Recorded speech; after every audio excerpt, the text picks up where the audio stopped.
Story number 1. The Frostbitten Shadow. I should have never looked out the window that night. The blizzard had swallowed my cabin whole, turning the world outside into a swirling void of white.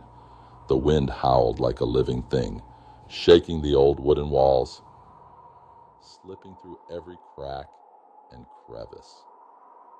It was the kind of cold that settled into your bones, that made the world feel empty, abandoned. I had been sitting by the fireplace, nursing the last sip of my whiskey, when something caught my eye. Through the frost-covered window, there was a shadow in the snow. At first, I thought it was a trick of the storm, branches shifting, the wind playing games with my tired mind. But it didn't move with the wind. It stood still, right at the edge of the tree line. A dark, jagged figure hunched, frozen in place. I squinted, trying to make sense of it, but the storm blurred the details. Then, as the wind screamed through the trees, I felt it, a heavy weight of being watched. I didn't sleep that night. Morning came, pale and weak, casting an eerie gray over the world. The snow had buried my porch steps, covering everything in a thick, untouched layer. I stepped outside, wrapped in layers, my breath curling in the frozen air. The shadow was gone, but the footprints weren't. A single set, deep and deliberate, leading toward my cabin. They ended just beneath my window. The very one I had been sitting near last night. My stomach knotted. I had been alone out here for 3 days. Who the hell had been standing outside my window in the middle of a blizzard?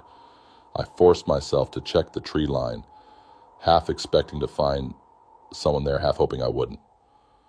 The forest stood silent, empty. No more footprints, no sign of where they had come from. Just a single path leading toward me. I turned back, heart hammering. The storm must have erased the rest. I told myself that was the only explanation. But I couldn't shake the feeling that someone had been standing there all night. That evening, I locked every door, every window. I let the fire burn hotter than usual, as if its warmth could chase away the unease creeping up my spine. I kept checking the window, expecting, dreading, to see the shadow again. Hours passed. Nothing. Until just past midnight. I heard something. The slow, deliberate crunch of footsteps in the snow. I froze. The sound was faint, barely cutting through the howling wind. But it was there, moving closer. My breath hitched. I reached for my flashlight, my pulse hammering in my throat, and forced myself to look outside. The shadow had returned, but it was closer. The same hunched figure, dark against the snow, still motionless, still watching. My fingers tightened around the flashlight, my mind racing. Was this some sick joke, a lost traveler? But something about it wasn't right. The way it stood, wrong, unnatural, like something barely imitating a human shape. I blinked, and it moved. Not a step, not a shift. It twitched, a jagged, unnatural jerk, like a puppet pulled by invisible strings. A shiver crawled up my spine. I backed away from the window, locking eyes with it for one long, frozen second. Then I grabbed the curtains and shut it out. Sleep was impossible. I lay in bed, listening to the storm, waiting for something, anything. But the footsteps never came closer. The wind carried distant, muffled sounds, whispers, numbered just the storm, just the wind. Morning came, but my relief was short-lived. The footprints were back, a fresh set leading closer than before. They ended at my porch steps. Whoever, or whatever it was, had been standing there all night. And this time, there was something else, a smear of dark red on the snow. Blood. I should have left that day, packed my bags, hiked down the mountain, never looked back. But the nearest town was miles away, and the storm had buried the roads. I was trapped, That night, I barely breathed. I sat by the fire with my shotgun across my lap, waiting, watching. Midnight came, then one, then two, and then the knocking. Software slow, rhythmic. I didn't move. The knocking came again, louder this time. 3 knocks, a pause, then another 3. I gripped the shotgun, forcing myself to breathe. No one was out there. No one could be out there. I squeezed my eyes shut, counting the seconds, waiting for it to stop. Then, the whisper. Right outside my door. Let me in. A voice that wasn't human. Dry, cracked, like ice scraping against ice. I clenched my teeth, refusing to move. The voice came again. Closer. Let me in. I didn't answer. I didn't dare. Then something slid against the wooden door. A long, dragging sound, like fingernails scraping across the wood. My pulse pounded in my ears. Don't move. Don't make a sound. The whispering stopped. The air felt wrong. Thicker. I could hear it breathing. Slow. Rattling. Then, as if the storm itself swallowed it, it was gone. I didn't sleep. Didn't move until the weak light of dawn bled through the windows. When I finally forced myself to look outside, my stomach twisted into a knot of ice. The footprints were back. Not just one set, many, circling the cabin, over and over and over. But the worst part, they led away, not into the forest, not down the mountain. They ended right at my bedroom window. And there, burned into the frost on the glass, was a single hand-shaped print. Long, wrong. Fingers stretched too far apart. The shape warped as if whatever had made it wasn't meant to have hands. I'm leaving today. Right now. I don't care how deep the snow is. I don't care about the storm. I'm not staying another night. But as I zip my bag, as I lace up my boots, something cold brushes my neck. A whisper. Close. Too late. I spin. Nothing's there. But when I turn back to the window, the frost-bitten shadow is inside. Story number 2. The Night Walkers. I first noticed the footprints in the snow 3 nights ago. At first, I thought nothing of them. Just deep impressions circling my house, perfectly spaced, too neat to be random. Maybe a stray animal, maybe kids messing around. But as I stood there staring out my window into the endless white, a strange unease crept up my spine. The footprints weren't leading anywhere, no starting point, no ending, just an unbroken circle around my cabin. That night, the wind howled through the trees, rattling the windows. I tried to ignore the heavy silence that settled between the gusts, the kind that made you feel like something was listening. Lying in bed, I convinced myself it was nothing. Just paranoia, just the isolation getting to me. Then, just past 3 a.m., I heard the first footstep, a slow, deliberate crunch in the snow. Then another. My breath caught in my throat. The footsteps weren't distant. They weren't out in the woods. They were right outside my window. I wanted to move, but my body refused. The air felt thick, pressing against my chest. My mind raced, trying to reason. Maybe a deer, a stray hiker, someone lost. But deep down I knew the truth. The steps were too slow, too intentional. And worst of all, I never heard them approach. Just appear. For what felt like hours, I lay there staring at the ceiling, heart pounding. Then the footsteps stopped. Silence. Too much silence.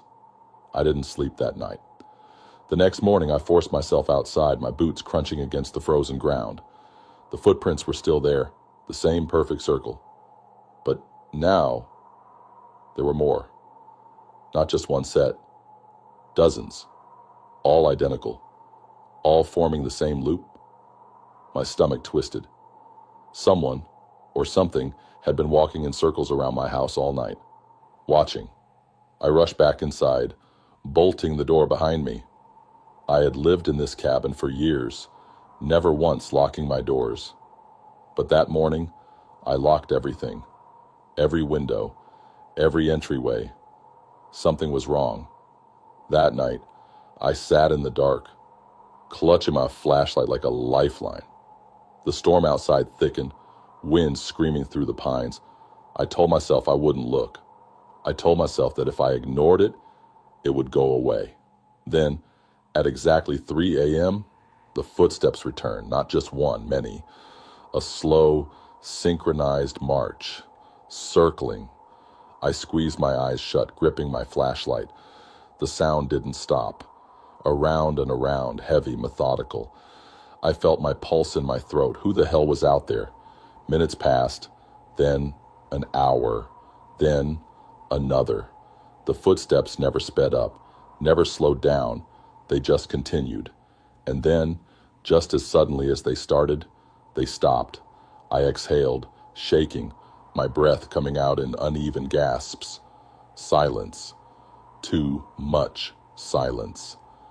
Then, knock. The sound wasn't loud, just a single knock, barely audible over the wind. I turned my head slowly, every nerve in my body screaming. The knock had come from the back door, the one I had locked. I stayed frozen in place, sweat prickling my skin.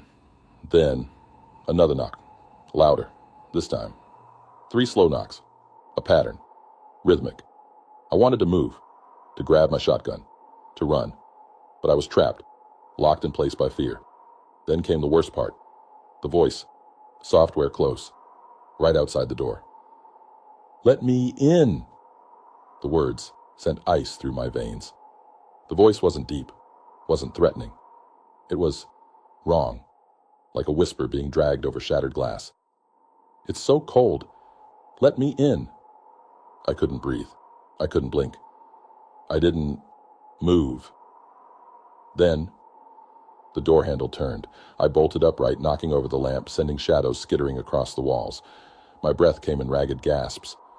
The handle rattled once more, then stopped. Silence. Then, the slow crunch of footsteps retreating. I stayed up until dawn, gripping the flashlight so hard my knuckles ached. When the first light of morning spilled through the window, I forced myself to check outside. The footprints were still there, but now, they weren't circling. They led away from my door, a single path into the woods, into the endless white. My hands trembled as I followed them, my breath curling in the cold. The further I walked, the deeper the sense of dread grew in my gut. And then, the footprints stopped. Not faded, not covered by snow. They just ended, like whoever made them had simply disappeared. I turned back, my chest tightening. That's when I noticed something even worse. There were no footprints leading to my house, only away. I hadn't heard anyone approach. I never heard them leave. Because whatever had been out there had always been there. I'm leaving today. I don't care about the storm. I don't care how deep the snow is. I'm getting the hell out.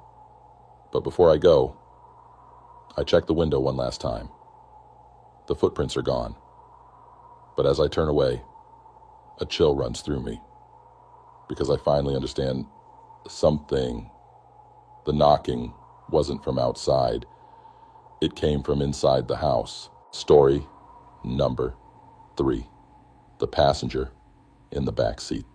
The highway was deserted, swallowed by the storm. Snow lashed against my windshield, thick and blinding. The high beams barely cutting through the swirling white. I had been driving for hours, my fingers stiff against the steering wheel. Exhaustion creeping into my bones. The storm had hit harder than expected, and the roads were barely visible beneath the thick blanket of ice and snow.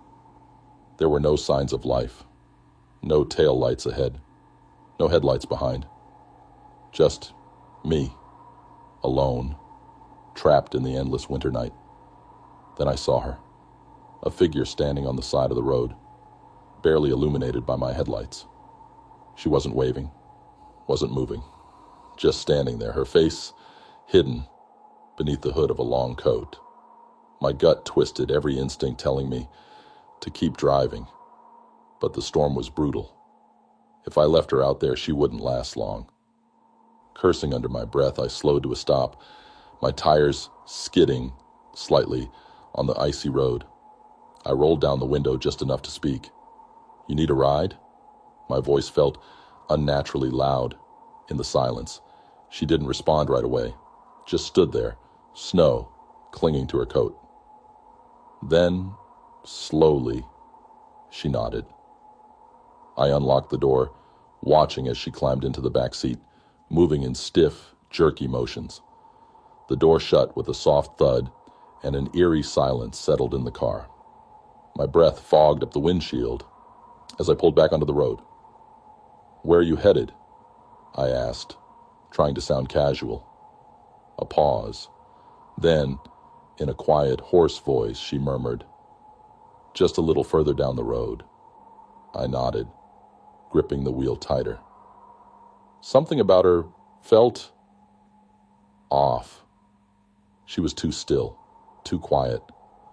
The way she sat, hands folded in her lap, her hood casting a shadow over her face, it sent a strange unease creeping up my spine. Minutes passed. The only sound was the soft hum of the engine and the wipers struggling against the ice. I flicked a glance at the rearview mirror. She wasn't there. My heart slammed against my ribs. I whipped my head around. The seat was empty. Cold washed over me, an icy wave that had nothing to do with the storm. I slammed on the brakes, skidding to a stop in the middle of the road. My hands were shaking as I turned, staring at the back seat. Empty, but the seatbelt was still buckled. A sickening dread coiled in my stomach. I forced myself to breathe, gripping the wheel so hard my knuckles turned white. This wasn't real. It had to be exhaustion. The storm playing tricks on my mind. I needed to keep moving.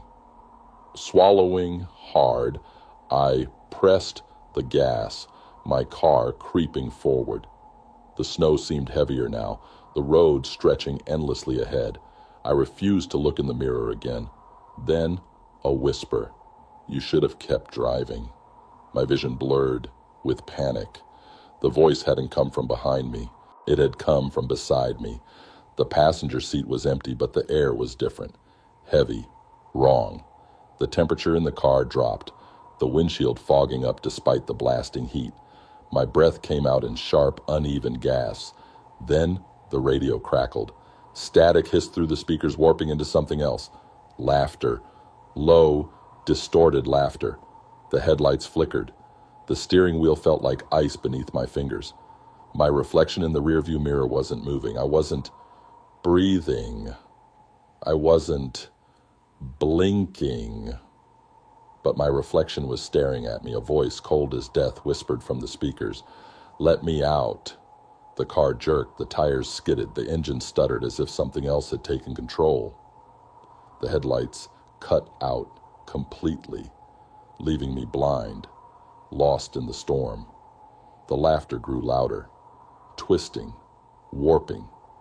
I slammed my foot on the brakes, but the car didn't stop. The speedometer needle flickered wildly, the dials spinning out of control. I clutched the wheel, trying to regain control, but the road was gone. Everything was black. Just the sound of breathing in the back seat. Then, silence. The car came to a sudden stop, the force nearly throwing me forward. My vision blurred as the headlights flickered back to life, revealing the road once more. I was parked on the shoulder, the snow falling peacefully around me. I turned, chest heaving. The back seat was empty. The seatbelt was unbuckled, and the passenger door was open. The wind howled through the gap, whipping snow into the car. Heart pounding, I lunged to shut it, locking it twice before forcing myself to face forward. I gripped the wheel and hit the gas, not daring to look back. As I drove, I saw it in the distance, a figure standing on the side of the road, waiting. Story number 4, the ice-slick road. The road was nothing but a slick, frozen ribbon stretching into the darkness. Snow swirled in the high beams, thick and relentless, erasing everything beyond a few feet. My fingers gripped the wheel so tight my knuckles ached, but I couldn't loosen them. The storm had come out of nowhere, turning what should have been a routine drive into a nightmare. I checked the clock. Past midnight. The road was empty. No headlights behind me. No taillights ahead. Just me. Alone. Swallowed by the blizzard. My tires skidded slightly as I rounded a bend and my breath hitched. Ice. The worst kind, the kind you don't see until it's too late.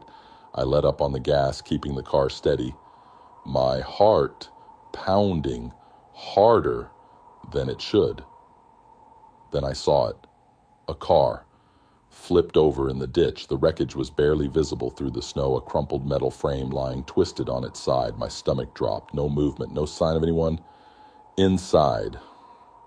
I slowed to a stop, my breath fogging the windshield. I shouldn't get out.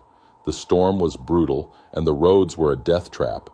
But what if someone was inside? What if they needed help? I killed the engine and stepped out, the wind biting through my jacket instantly. My boots crunched in the snow as I approached the wreck. The car was completely totaled, its roof crushed inward, the windshield shattered. A dark shape slumped against the driver's seat. My pulse spiked. Someone was in there. I reached for the door, my fingers trembling. Then I saw the face, and I staggered back. The driver was me. Same jacket, same hair, same face, twisted in an expression of frozen horror. My body lay slumped over the wheel, eyes wide open, lips tinged blue. My own dead body. A choked gasp escaped my throat. My mind refused to make sense of it. I turned wildly, searching the storm for some kind of explanation. My car was still on the road, headlights cutting through the snow. This wasn't real. It couldn't be real. Then the dead version of me moved. Not a full movement. Just the eyes. They rolled to meet mine. The world tilted.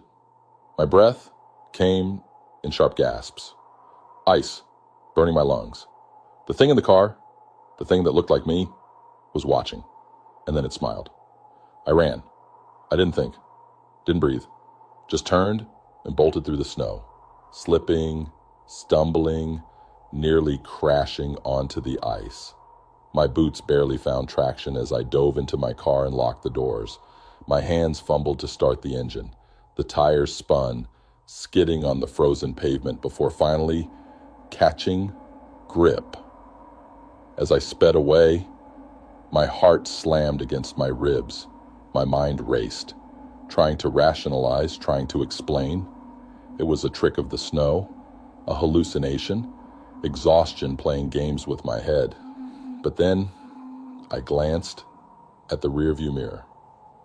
There was someone in my back seat. I swerved, barely controlling the car, as I turned to look. Empty. The back seat was empty. My breath came out in jagged bursts. I was losing it. I had to be. I forced my eyes back to the road, hands shaking on the wheel. The storm grew thicker, the snow heavier. I needed to get to the next town, find a motel, get some sleep. Then, a figure stepped into the road. Too fast, too sudden. I yanked the wheel instinctively, tires screaming as I spun out of control.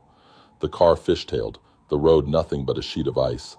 My stomach lurched as the world flipped, metal crunching, glass shattering. Then, blackness, cold, so cold. I opened my eyes to a tilted world. Snow drifted into the shattered windshield. My head throbbed. the seatbelt biting into my chest. Distantly, I realized the car was on its side. The engine had gone silent. I tried to move, but pain lanced through my ribs. Something warm trickled down my forehead. Blood. Then, through the cracked glass, I saw it. A figure standing outside, hunched, watching. I wanted to scream, but my voice was gone, lost in the thick, freezing air. My vision blurred, the edges of my mind slipping into darkness. And then the door opened. I don't remember what happened next. All I know is that when I woke up, I was sitting in my car, perfectly fine, no crash, no blood. The road stretched ahead, untouched by any wreckage, but my hands were numb from the cold, and my seatbelt was still buckled. Story number 5, the laughter in the blizzard. The snowstorm had swallowed everything. The world outside was a swirling mass of white, the wind howling through the trees like a wounded animal. My cabin, usually a place of peace, now felt like a cage, the walls creaking under the weight of the storm. The power had gone out hours ago, leaving only the dim glow of the fireplace flickering against the walls. The silence was thick, heavy, broken only by the occasional groan of the wind. Then I heard it. A laugh, faint, childlike, somewhere in the storm. I froze, my breath catching in my throat. No one else was out here. The nearest neighbor was miles away, and in this weather, no one should be outside. The laughter came again, drifting through the night, soft and distant. I stood slowly, my pulse pounding against my ribs. Maybe it was the wind, twisting itself into something unnatural. Maybe I was just tired, my mind playing tricks. But something in my gut told me otherwise. Then, footsteps, crunching through the snow, slow, deliberate, coming closer. I moved to the window, hesitating before wiping away the frost with the sleeve of my sweater. The outside was a blur of white, snow whipping violently against the glass. I squinted, searching for movement. Then I saw them, small figures, children, at least 4 of them, standing in the snow just beyond the porch, their shapes barely visible in the blizzard, dark silhouettes against the endless white. They weren't moving, just standing there, watching. The laughter rose again, echoing unnaturally. Something was wrong. I reached for my flashlight with trembling fingers and flicked it on, the beam cutting through the storm. The children were gone. No movement, no footprints, just empty snow. A chill that had nothing to do with the storm crawled up my spine. I turned away from the window, heart hammering, trying to shake the growing unease coiling in my stomach. Maybe I imagined it. The wind, the dark, the isolation. It was messing with my head. Then, from behind me, a knock, software playful, from the back door. I turned slowly, dread thick in my throat. Another knock. 3 soft taps, almost teasing. My legs felt like lead as I stepped toward the door, my hand hovering over the handle. Then, the whisper. "Come play." I stumbled back, knocking over a chair in my panic. The voice was small, innocent, but it didn't belong here. My breath came in short gasps, my body cold, despite the fire roaring in the hearth. I clenched my fists, forcing myself to think. This wasn't real. It couldn't be. Then, a giggle. Inside the house. I whipped around, the flashlight shaking in my grip. The shadows flickered along the walls, stretching and shifting with the firelight. The laughter was closer now, curling around me like a breath on my neck. "Come outside." I swallowed hard, backing toward the fireplace, my only source of light and warmth. My eyes darted to the front door, the only way out, but I knew what waited outside. Then I heard it, the front door creaking open. A gust of frigid air swept through the cabin, sending the fire sputtering. The room darkened, shadows stretching impossibly long. My lungs seized as I turned toward the door. It was wide open, and standing in the doorway, a child, or at least something wearing the shape of a child. Its face was pale, too pale, skin almost translucent beneath the dim light. Dark, sunken eyes locked onto mine, unblinking. Its lips curled into a grin that was too wide, too sharp. Snow clung to its hair, its clothes dripping wet, despite the cold. Then it laughed. The sound was wrong, broken. A chorus of voices layered on top of each other, too many voices for one mouth. I bolted. I ran for the bedroom, slamming the door shut, my breath ragged. My hands fumbled for the lock, twisting it with shaking fingers. The cabin was silent again. The fire crackled weakly in the other room. Then the doorknob turned, slowly, gently, like a child testing if they were allowed inside. I pressed my back against the wall, heart hammering so loud it drowned out the wind. Then, nothing. The knob stopped moving. The silence stretched, thick and suffocating. My breath came in shallow gasps, my hands slick with sweat. Minutes passed, then an hour, maybe more.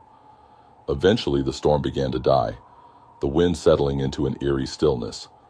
I forced myself to move, my muscles aching from being tense for so long. I pressed my ear to the door. Silence. I slowly unlocked it, my pulse thrumming in my ears. The living room was empty. The door was closed. The fire had burned down to embers. For a moment, I let myself believe it was over. Then I saw the footprints. Tiny, wet footprints leading from the front door to my bedroom, and they never left. Story number 6. Do not break the ice. The lake had been frozen solid for weeks, a thick glassy sheet stretching across the valley. The locals warned about it every year. Never break the ice. Not because it was unsafe, not because you might fall through, but because things lived beneath it. I never believed in small-town superstitions, the warnings, the old wives' tales, the stories whispered over beers at the lodge. It was just a way to keep kids from doing something stupid.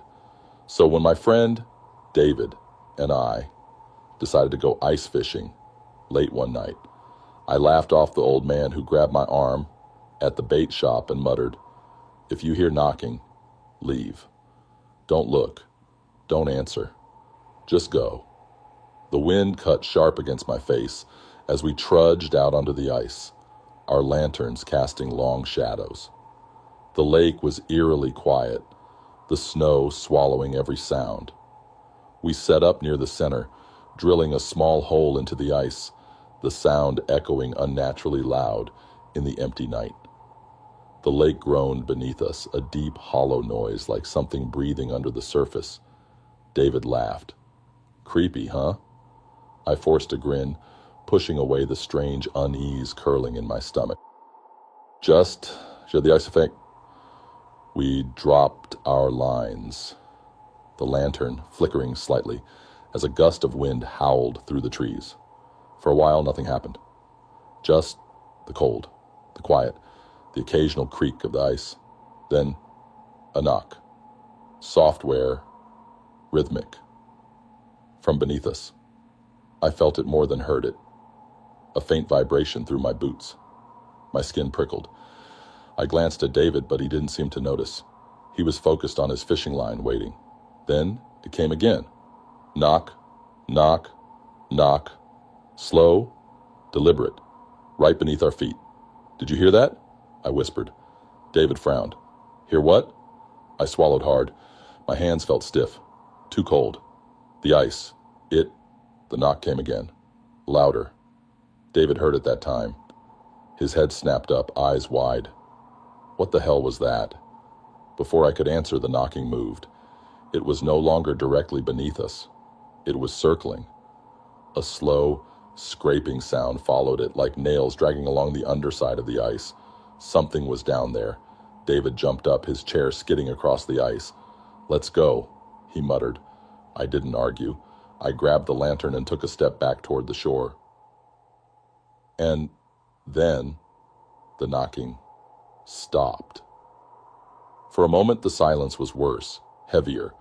Then, without warning, our fishing lines snapped tight, both at the same time, yanked so violently that David lost his balance, stumbling forward. His hands scrabbled for his rod, but before he could grab it, the pole was pulled into the hole.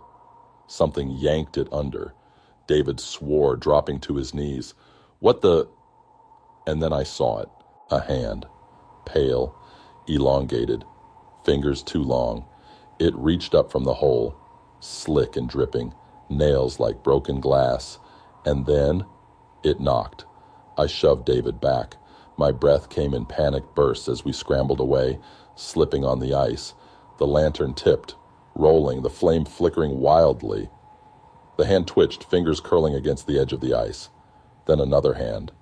And then a face. It was pale, stretched, its features wrong. Hollowed-out eyes, a mouth too wide, too full of teeth. It blinked, slowly, unnaturally, staring at us from beneath the ice. Then it smiled. I grabbed David and ran. The ice shuddered beneath us, cracking in thin, splintering veins that chased our footsteps. The wind roared, the trees bending violently, as if warning us, pushing us forward. My lungs burned, my legs numb, but I didn't stop.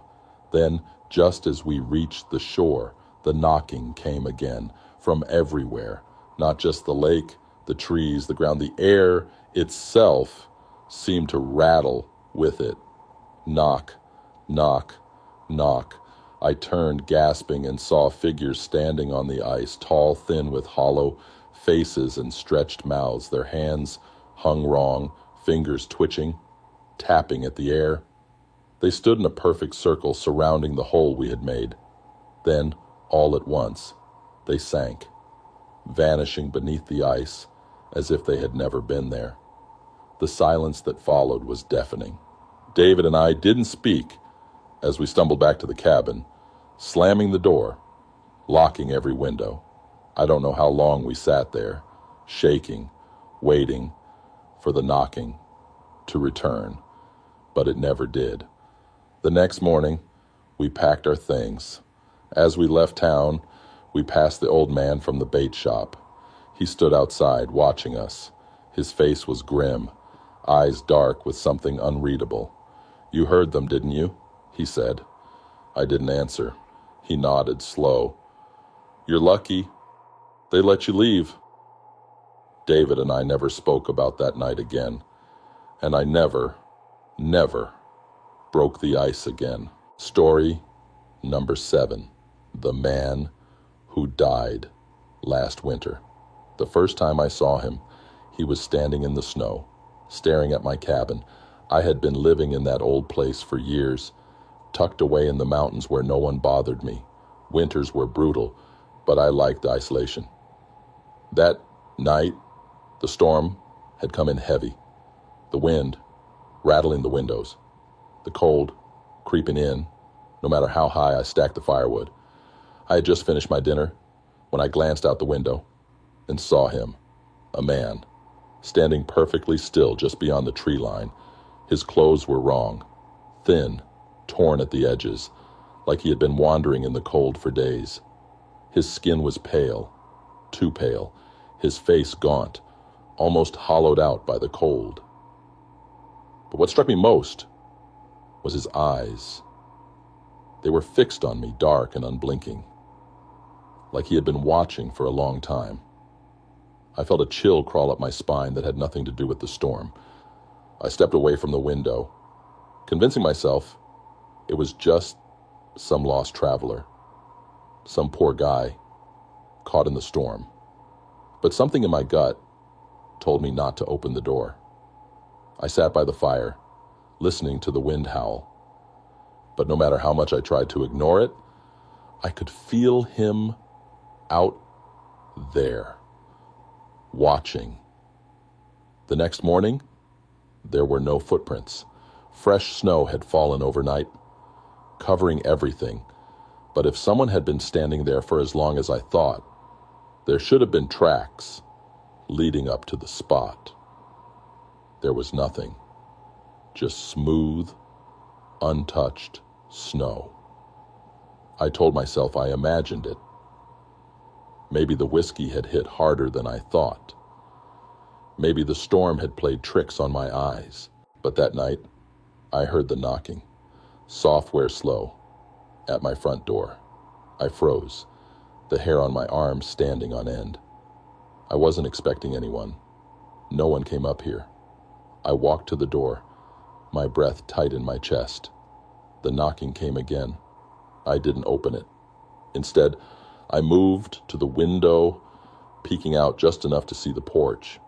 He was there, the same man, standing in the snow, his head tilted slightly, his arms stiff at his sides. His clothes looked worse now, as if the cold had eaten through them overnight. His lips were cracked, blue. His skin looked almost frozen. He knocked again, but his hand didn't move. The sound came, but he never lifted his arm. I backed away from the window. My heart slammed against my ribs. "Go away!" My voice sounded small in the empty cabin. The knocking stopped. For a long moment there was nothing. Just the wind outside, the crackling fire behind me. I let out a shaky breath, forcing myself to believe it was over. Then just as I was about to turn away, the lights flickered, the fire dimmed. The room grew colder. And then he was inside.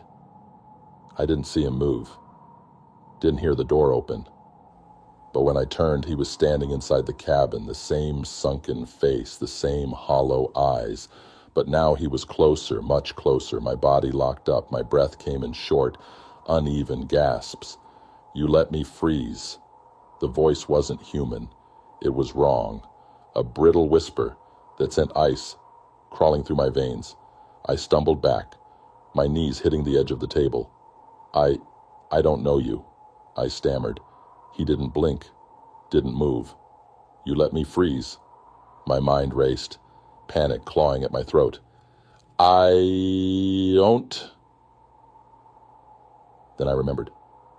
Last winter, the blizzard had been worse than usual.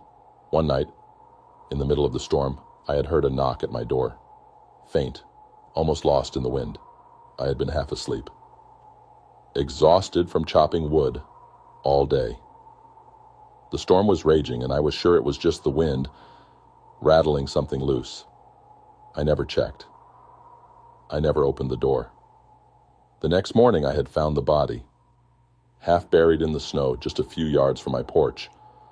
A man, frozen solid, his hands curled into claws, his face twisted in agony. The authorities had come, taken the body away. Some drifter, they said. Some unlucky bastard caught in the storm. I had tried to forget, but he hadn't. "You let me freeze." His voice scraped against the walls. The temperature in the cabin plummeted. My breath curled in the air, white and thick. My fingers burned with cold. I didn't know," I choked out. His head tilted, his skin cracking at the motion.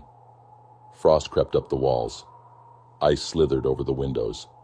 The fire in the hearth guttered out. I knocked. The words clawed into my skull. The room darkened.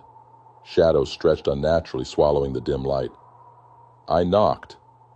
The ice spread to the floor, curling around my boots, creeping up my legs. I gasped, wrenching myself free, stumbling back. The cold was unbearable, sinking into my bones. He took a step forward. His body jerked, unnatural, as if it barely remembered how to move. His mouth opened wider, lips splitting. "You let me freeze." The cabin shook. The windows splintered. I ran. I didn't think. I didn't breathe. I just grabbed my coat and bolted into the snow, my boots sinking into the frozen ground.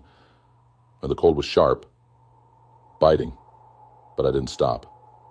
The trees blurred past, the wind howling around me. Then, silence. The storm was gone. I turned back. The cabin was gone. No ruins, no smoke, nothing. Just untouched snow, stretching endlessly. No sign I had ever lived there. But there, in the middle of the clearing, a single set of footprints, leading up to where my front door used to be, and nothing leaving. Story number 8, the tunnel under the snow. When I was 8 years old, my brother and I built tunnels in the snow. It had been the heaviest snowfall our town had seen in years. The streets were buried, the trees sagged under the weight of the ice, and our backyard had transformed into a frozen world of endless white. My parents warned us to be careful, but we were kids. We saw nothing but adventure.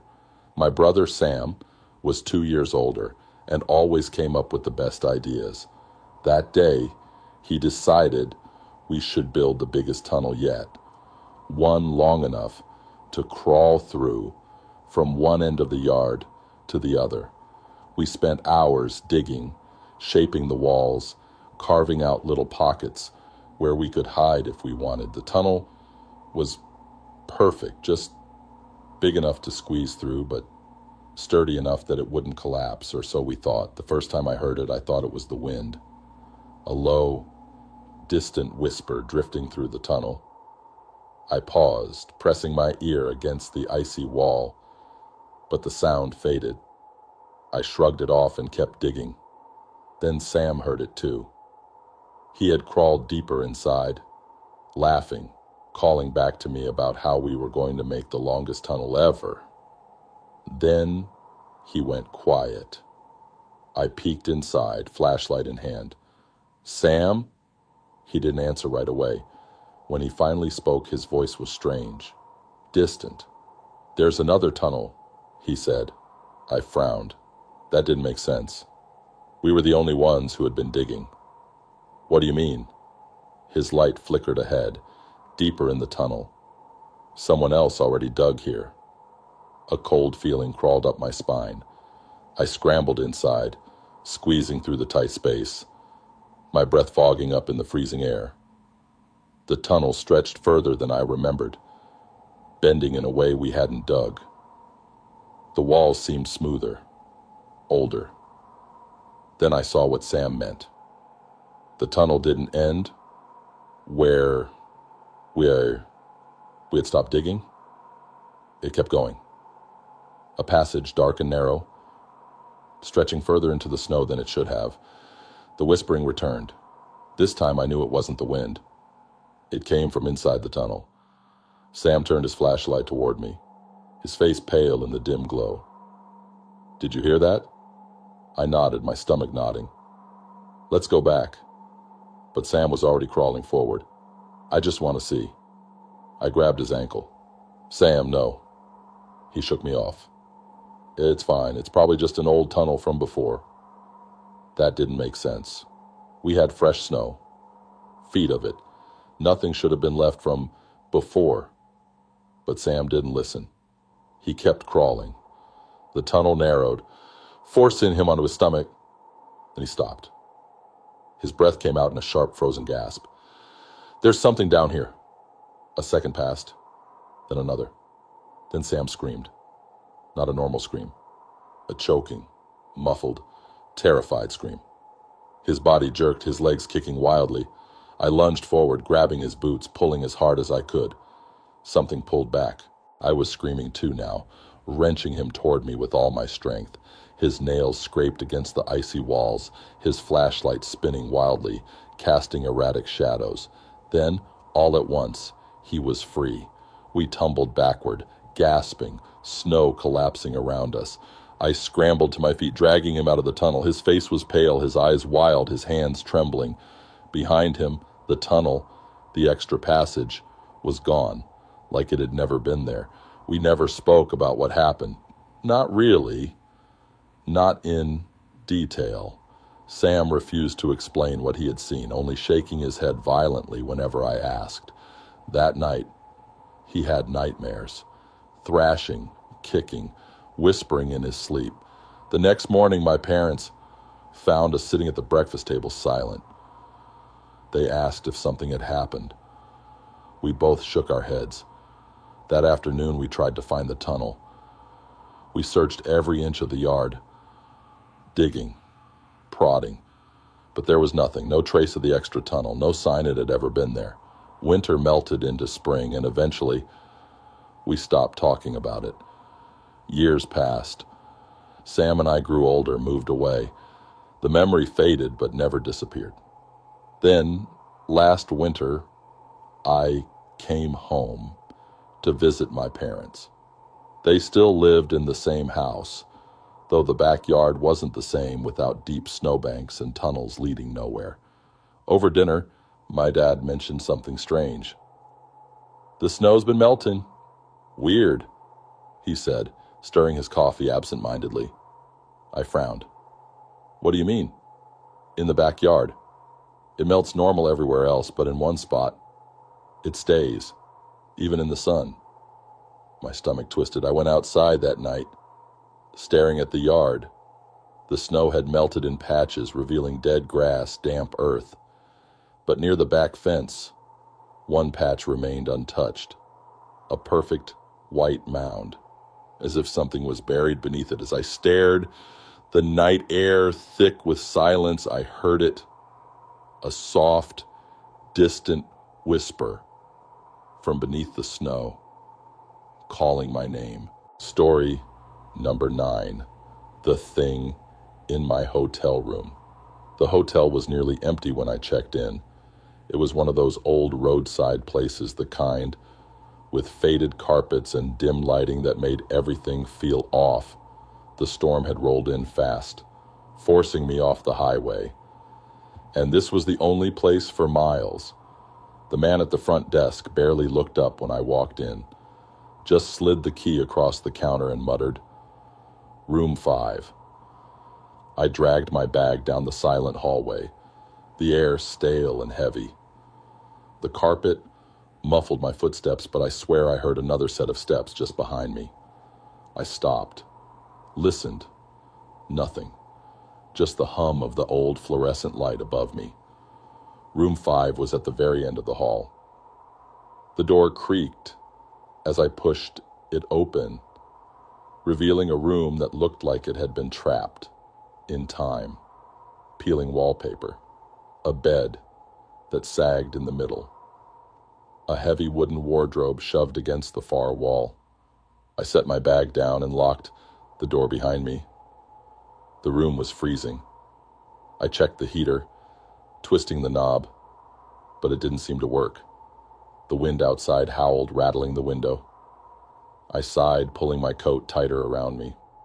One night. That's all. I sat on the bed, scrolling through my phone, trying to ignore the way the silence felt too thick. The kind that made you feel like you weren't alone. Then, something shifted. It was faint, just a whisper of movement, but it was enough to make my skin crawl. I glanced up. The wardrobe, the old wooden door, was open. I frowned. I hadn't opened it. Had I? I didn't remember touching it. I stood slowly, crossing the room. The wardrobe was empty. Just dust and a faint smell of something old, something damp. I shut it firmly, hearing the soft click of the latch. Back on the bed, I pulled the blanket over me, trying to ignore the unease slithering through my chest. The wind outside picked up, the storm slamming against the building. I turned off the lamp and closed my eyes. Then, in the darkness, creak. My eyes snapped open. The wardrobe door, it was open again. A few inches this time, just enough to see the sliver of darkness inside. My mouth went dry.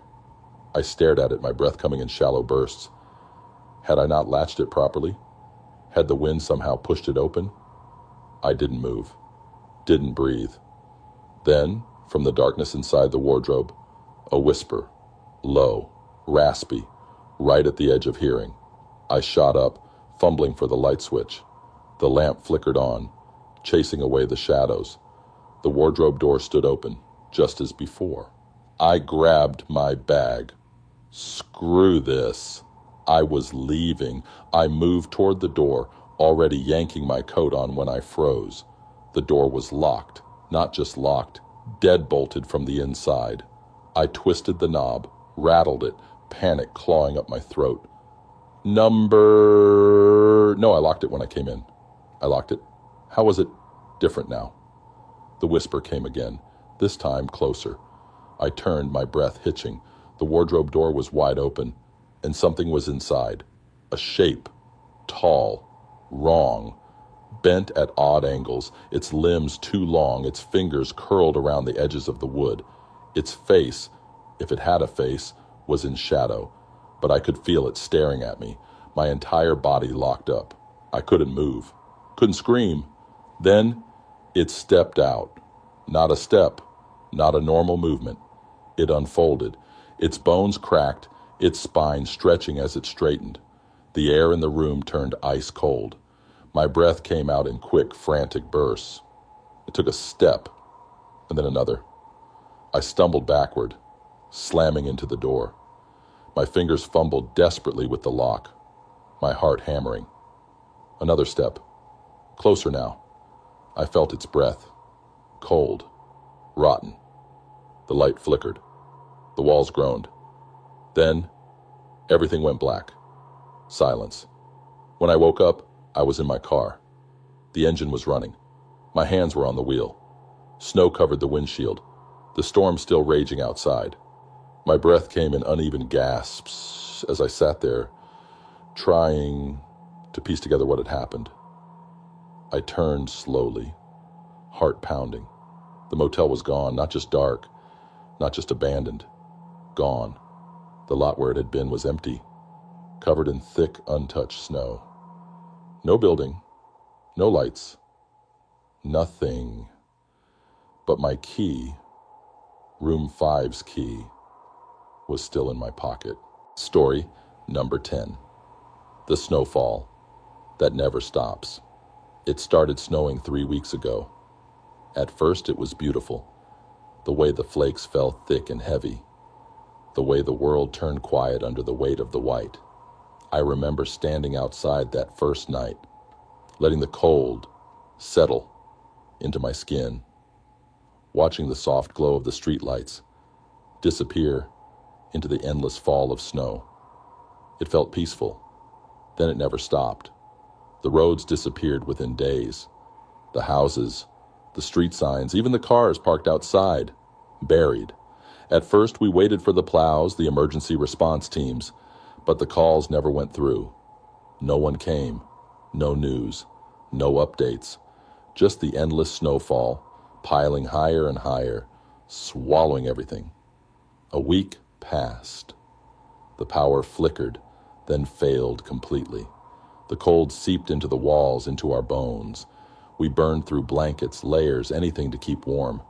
I tried to ration food, but the realization hit quickly. We weren't going anywhere. The doors were buried. The windows were covered in thick sheets of ice. We were trapped. Then people started disappearing. It was subtle at first. My neighbor, an old man who had lived alone for years, stopped answering when I knocked. I assumed he was just conserving heat, staying in bed. But the next day I saw his front door wide open. The snow outside was untouched. No footprints, no drag marks, just emptiness. Like he had walked out into the storm and vanished. Then the Simmons family. I saw them through my window the night before.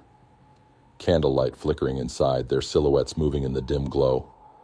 The next morning, their house was silent. No light, no sound.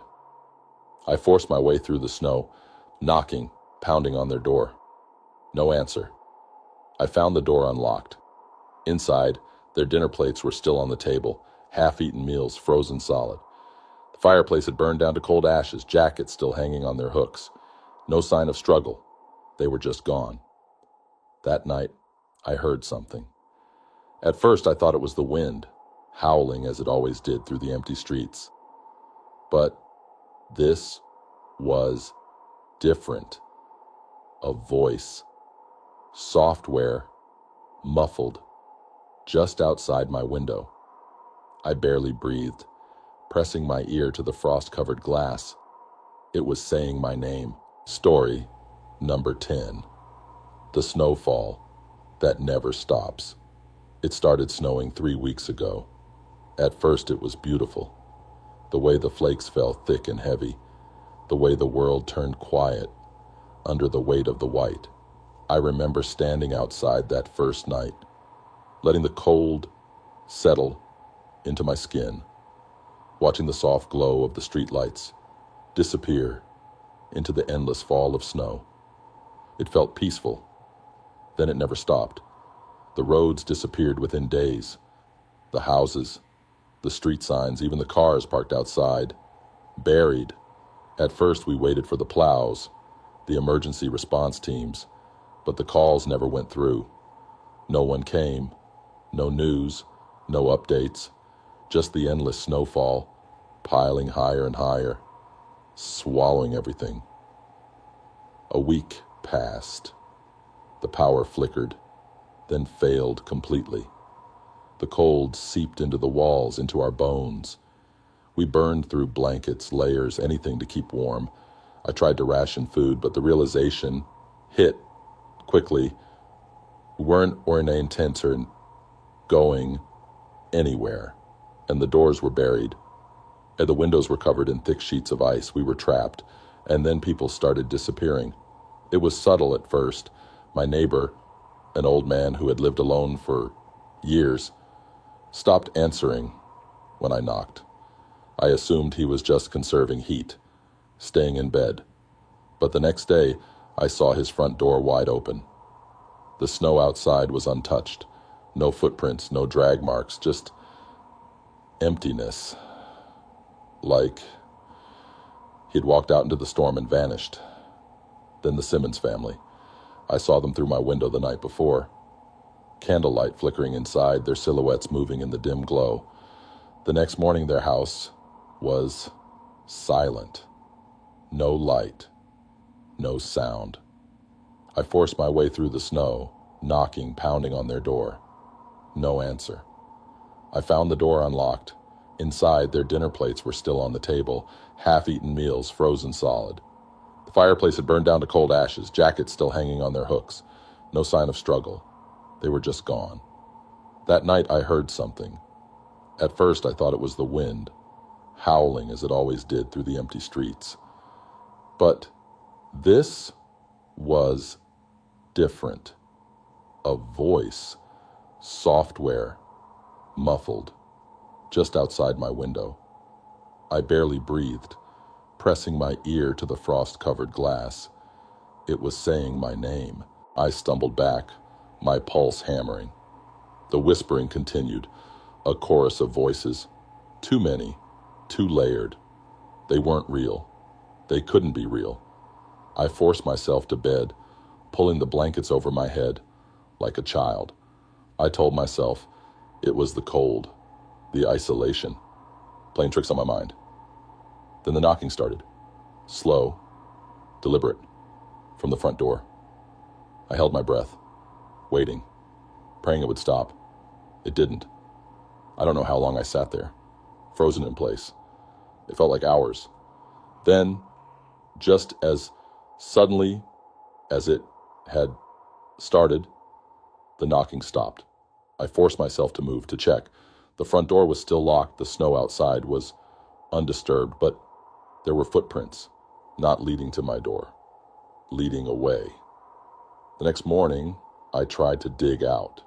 I spent hours with a shovel, forcing my way through the thick, compact snow. But no matter how much I cleared, more fell. It was impossible. Every time I stopped to catch my breath, it was as if the snow filled itself back in. The town was disappearing. Street signs had vanished under mountains of white. Cars were entombed. The buildings, the ones that still had people inside, were growing fewer and fewer. I don't know how much time passed. It could have been days, maybe longer. Then one night, I heard it again. The knocking. I didn't move this time. Didn't breathe. Just lay there, listening, as it rapped, slow and steady. Then, the whispering. My name, over and over. Then, something new. A creaking sound, not from the front door, from my closet. My stomach turned to ice. The air felt heavier, pressing against my skin.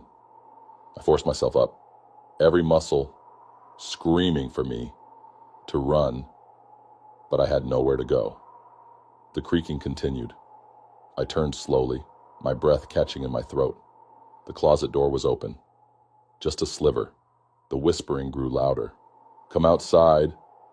I stumbled back, heart pounding. My hands shook as I grabbed the nightstand lamp and yanked the cord from the socket, wielding it like a weapon. The door creaked open further. Darkness spilled out, thick and suffocating. The room was freezing, my breath visible in the air. Then the whispering stopped. Silence. The closet was empty, or at least, it looked empty, but I could feel it. Something was in there, watching. I didn't sleep that night. I didn't blink. By morning, my house was the only one left. The others had been swallowed by the snow, reduced to shapeless white mounds. No roads, no signs, just an endless, frozen wasteland. And now, as I sit here, writing this, I finally understand. The snow isn't just falling, it's taking. And I think, very soon, it will take me too. Story number 11. The last house on the street. The last house on the street was always dark. I noticed it the day I moved in. The rest of the houses in the neighborhood were warm, lived in, their porches decorated with wreaths, their windows glowing with the soft flicker of fireplaces. But the last house, always cold, always silent. It sat at the very end of the cul-de-sac, an old Victorian with peeling paint and a warped porch that sagged under the weight of years. The first snowfall came early that winter. Thick, heavy flakes blanketed the street, covering everything in a perfect, undisturbed layer of white. That morning, as I drank my coffee, I looked outside and noticed something strange. Every house had footsteps leading out from their doors, trails in the snow where people had left for work, walked their dogs, gone about their day. Except for the last house, no tracks, no movement, just untouched snow. I told myself it was abandoned. That had to be it. But later that night, as I took out the trash, I saw it again. Something that made my stomach knot. A dim, flickering light in the upstairs window. Someone was inside. The next morning, curiosity got the better of me. I asked my neighbor, Mrs. Ellis, a sweet old woman who had lived on the street for decades. She frowned at my question, her hands tightening around her cup of tea. No one lives there, yeah, she said. But I saw a light. I pressed. Last night, in the upstairs window. She stared at me for a long moment, then shook her head. Don't go near that house. Her voice was firm, final. That should have been the end of it. I should have listened, but I didn't. That night, I stayed up, watching from my window. The last house sat in its usual silence, its porch covered in a fresh layer of snow. No lights, no movement. But just as I was about to turn away, the front door creaked open. I leaned forward, my breath fogging up the glass. A figure stepped onto the porch. A man, tall, thin, wearing an old tattered coat. His head tilted slightly as if he were listening. Then he stepped into the snow and left no footprints. My blood turned to ice. I blinked, heart hammering against my ribs. The man stood there for a long moment, facing the street, unmoving. Then, slowly, he turned and looked directly at me. I stumbled back, heart slamming in my chest. The curtains. I hadn't drawn them.